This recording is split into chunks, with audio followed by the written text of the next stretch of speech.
So I just bought this house. Guess what else came with it? A dump truck. I own a dump truck. Yeah, I could get used to this. Here's the house. It's a really nice 3-bedroom, 1-bath house. Nice layout. The problem is it's filled with stuff. Okay, there's a lot more in the garage and there's a lot more in the shop. Let me show you the shop. It's a 40 by 40 shop, huge ceilings, 2 huge garage doors. You could park 2 RVs in here. Shop spaces like this are in high demand, very huge demand. So with that house paired with this shop, this property is gonna produce a lot of cash flow. That's what I'm really excited about. The problem is it's filled with stuff. So is the house, it's filled with stuff. This is actually my favorite part about real estate investing though, is all of the stuff that you get when you buy the house. I got a dump truck, I got a shop full of tools, I got all kinds of cool stuff.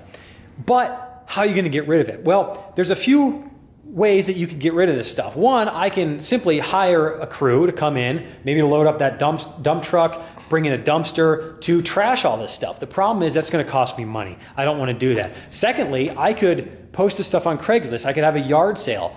The problem with that is that's gonna cost me a lot of time. I don't necessarily wanna do that either. So on a property this size with all this stuff, here's a few ways that you can get rid of it. Let me share with you my 4-part plan for this particular property on how I'm gonna get rid of this stuff. Step number 1, I simply walk through the property and take the stuff I want. Okay, that's really simple. That's the most exciting part. As I walk through this property, kind of do the inspection, look at everything, I'm also picking up all these little items that I want. I got an air compressor, I got a nail gun, I got a compound bow, I got sanders and circular saws, I got all kinds of cool stuff. I got a bunch of tools from this place. Secondly though, is what I'm gonna do with all the stuff that's left over, I called a friend. I called a friend, a trusted friend, and I said, here's the deal. I got a property full of stuff here. I'm going to split the profits with you. If you host a yard sale, sell as much of this stuff as you possibly can. I'll split the profits with you 50-50. So this weekend, she's gonna come in and she's gonna sell everything she possibly can and try to make as much money. There's probably $1,000 to $2,000 worth of merchandise here. So if she makes $1,500 from the sale, she makes $750 for 1 day of work, which is great money. I make the other $750 and my property gets cleaned up.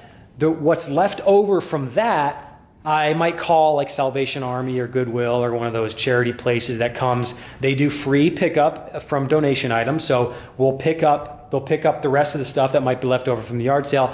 The small amount of things that might be left from that with the $500, $700 that I made from the yard sale, then I'll pay someone to come in, clean up the rest of the property, maybe throw it all in the dump truck. We'll drive that over to the dump it, pay the $50 dump fee or whatever it is, and then I'm gonna sell the truck.